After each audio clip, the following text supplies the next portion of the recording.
a little bit, right? Yeah. Well, and I think you get A.J. Brown back, you get Devontae Smith back.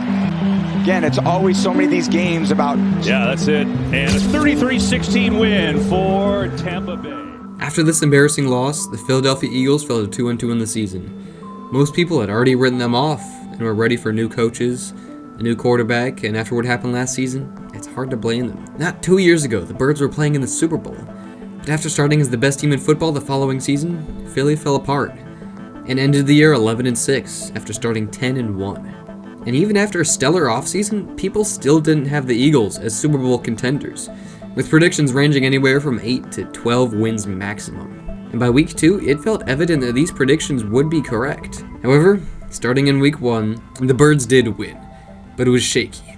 Of course, it was in a different continent with the wrong grass, but the Eagles still had fewer yards and lost the turnover battle by a landslide, with Jalen Hurts giving up the ball twice in the air and twice on the ground.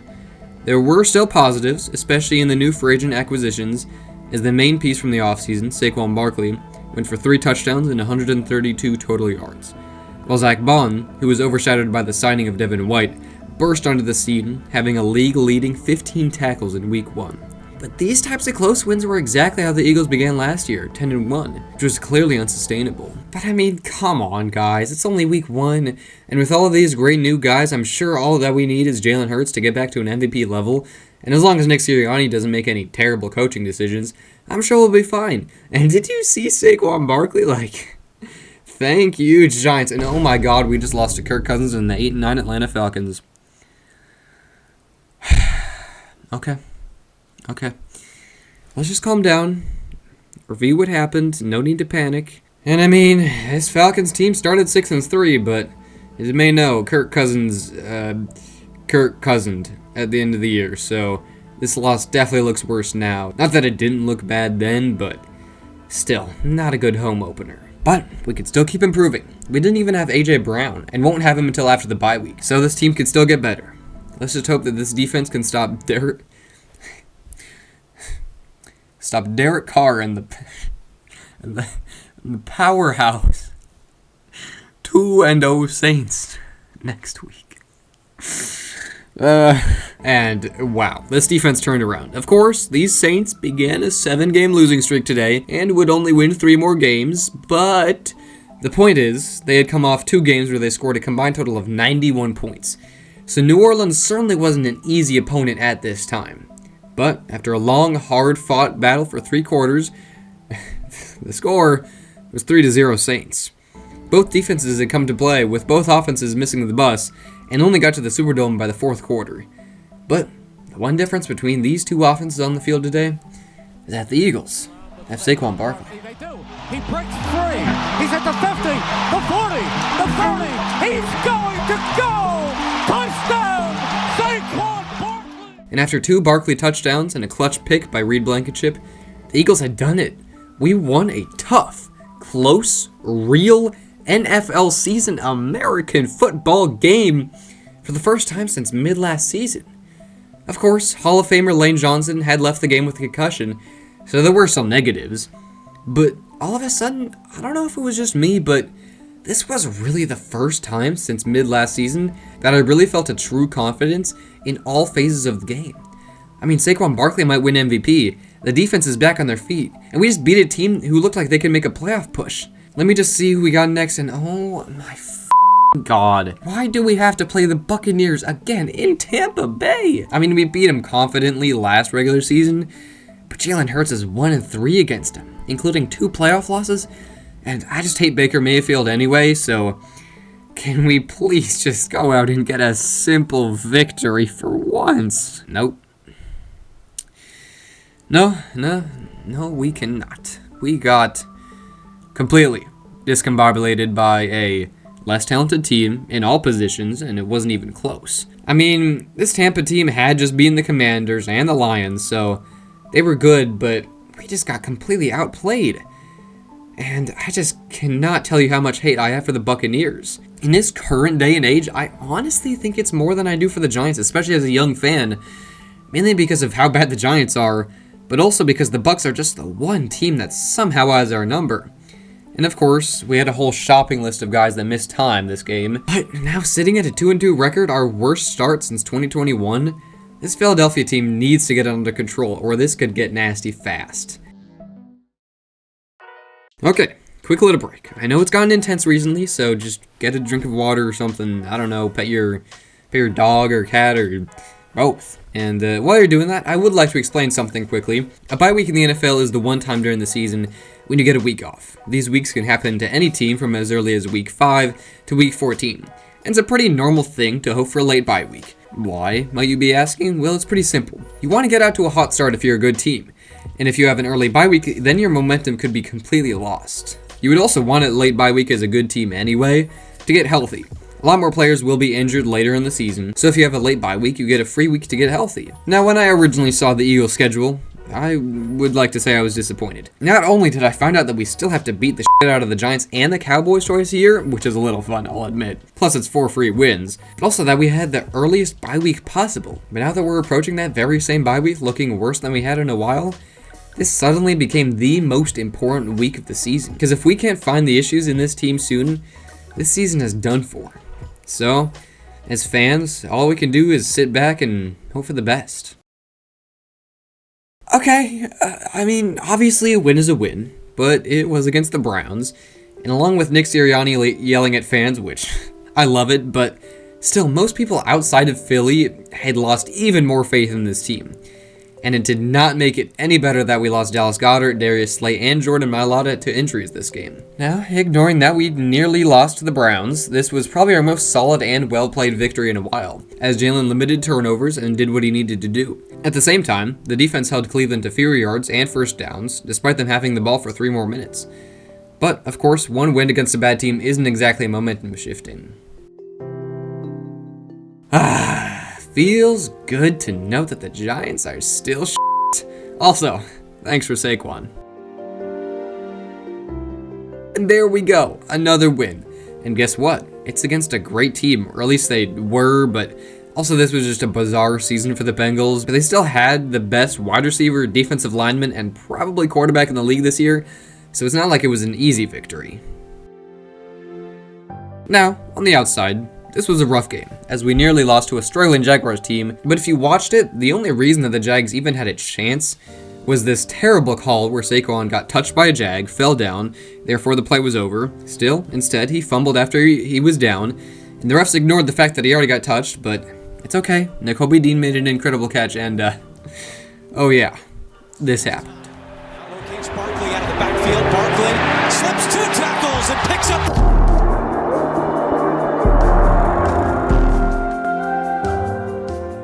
But now halfway through the season, we were looking like a playoff team, but other than Saquon getting MVP talks, nobody had us as Super Bowl contenders, mainly based on last year and how we've only beaten one real playoff team and have lost to much worse teams, but this was the start of the toughest stretch of schedule. So now is the point where we really lock in and play to our fullest potential. But hold on real quick, we have a business meeting in Dallas. Yes, the Cowgirls also still suck at football, of course. Of course, we still haven't seen a real Jalen Hurts versus Dak Prescott game when both aren't hurt and are playing well. But do you really think I could care about how we beat the Cowboys? Absolutely not. Now, this game was one of the best examples of how the Eagles won this year. We grinded defenses down with one of, if not the best rushing seasons of all time, and exploded in the late game. At the same time, on the other side of the ball, we had one of the best defenses in recent NFL history, to keep opponents scoring about 15 points on average, which was 2 touchdowns less than what we scored on average after the bye. And if you're wondering, these were the numbers before the bye week, and even during last year's losing streak. Oh my god, Saquon Barkley can have my kids because holy shit, this man is officially a Philly legend. I've already forgotten about the drop pass because wow, this guy is the MVP without a doubt. Now there was one downside to this game, if you could believe it. Brandon Graham, who was likely retiring after the season and was one of the final cornerstones of the original championship team, was out for the season.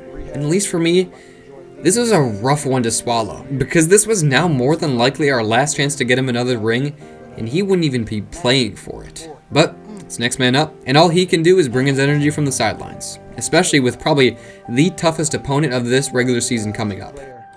I'm out for the year. And wow, domination pretty much all the way through.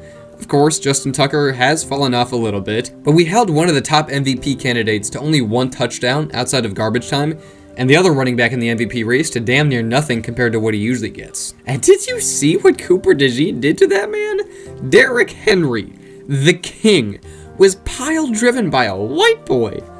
What the f***? Now personally, I don't believe in star stuff or whatever destiny shit people believe in today, but I don't know what it is about me going to Eagles games. I mean, every single Birds game I've been to, it's been a championship level team going up against a supposedly bad team, where no matter what side the Eagles were on, we win, excitingly. And yes, I'm 3-0 watching Philly in real life, but that's besides the point, as despite a good performance by everybody, the lowly Panthers, who had become quite scrappy recently, still stuck with us until the very end, and it took a clutch big play Slay knock away to win it. But of course, despite us being on a 9-game win streak, people still don't like Jalen Hurts, because he doesn't play for stats, to look flashy, or to impress people. He plays to win, and that doesn't look like what people think a good quarterback should look like. But unfortunately for them, that's how you win with a good team. And look at that. Critics got what they wanted from Hurts, and now all of a sudden we're Super Bowl contenders. Isn't that weird how that works? Wow. That was a punch in the mouth if I've ever seen one. First of all, we started great, which early in the season and last year was a struggle for us. But then Hurts left the game after a hit to his head, and Kenny Pickett played generally well, but he simply wasn't ready to start in this offense, which slowed us down enough for Jane Daniels to get hot on our defense. And then the streak was over. The Commanders even gave up 5 turnovers, and of course, this was a pretty inconvenient time to lose to a less talented team and lose our quarterback, because the next 2 games were free as air. So it's not like we're putting Jalen back into the playoffs. We won't be able to catch up to the Lions for the 1 seed, or even the Vikings, which is way crazier. And now, because people don't like us, the doubt is back on, and all we gotta do is get back to it and get ready for playoff season. Okay, I guess there were a couple notes from these last couple games. Kenny Pickett threw one of the worst passes of all time and got hurt. Tanner McKee and Pickett have now earned another contract. 2K Say got to 2,000 and decided to rush the final game for the team and the playoffs, but he still ran for more yards per attempt than Eric Dickerson, who has the most yards in a regular season, and played the same amount of games as Saquon. And oh yeah, the Giants and Cowboys still suck. Good to know. Time for playoffs. We got off to damn near the hottest start possible, but of course we did lose one of the key pieces to this defense in Nakobe Dean, which was very rough. But of course, it's next man up. And over the next few games, Oren Burks, who is not known well in Green Bay, filled Nakobe's role as good as anybody. But once again against the Packers, just grinded down the opponent until they can't do anything to stop either side of the ball. This isn't week 1 in Brazil. We're a different team now because of that bye week. Whoa.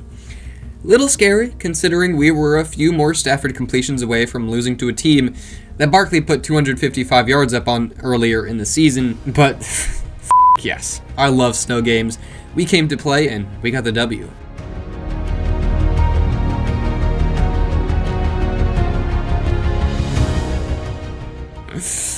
Do you guys really think there's ever going to be a team named the Commanders with a taco holder logo that makes it to the Super Bowl? Change your brand and then we can talk.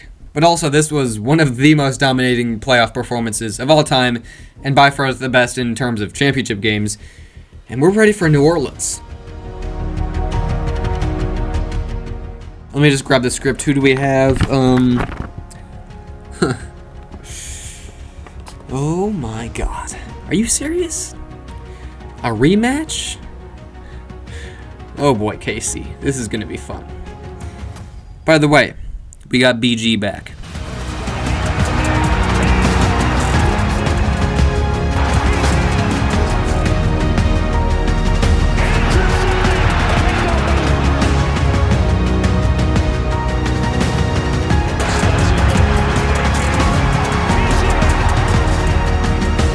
Get it back. We're going to run some clock, or maybe throw the dagger.